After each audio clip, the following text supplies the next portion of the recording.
Data annotation is the process of labeling or tagging data to make it understandable and usable for machine learning algorithms. It involves adding metadata or annotations to raw data, which helps the algorithms understand the patterns and relationships within the data.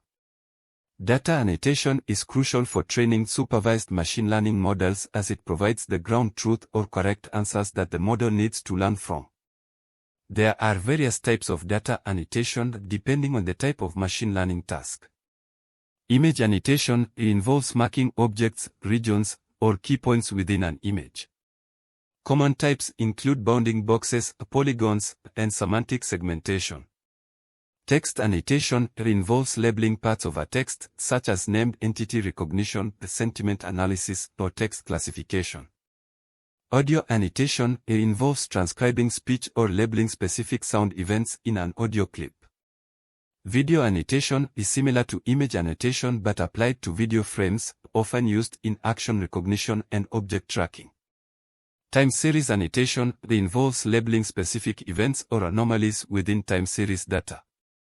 Where to get data annotation services? Crowdsourcing platforms, websites like Amazon Mechanical Turk, Figure 8, formerly known as Crowdflower, and Clickworker provide access to a large workforce for data annotation tasks. Data annotation companies, there are specialized companies that offer data annotation services for various types of data, such as Append, Lionbridge, and Cogito. Freelance platforms like Upwork and Freelancer also have individuals or teams who offer data annotation services. In-house annotation teams, some organizations build their in-house data annotation teams to handle their specific data needs. Collaborative research. In research fields, researchers often collaborate to annotate and share datasets for benchmarking and evaluation purposes. Academic institutions, universities, and research institutions may have data annotation teams for research projects.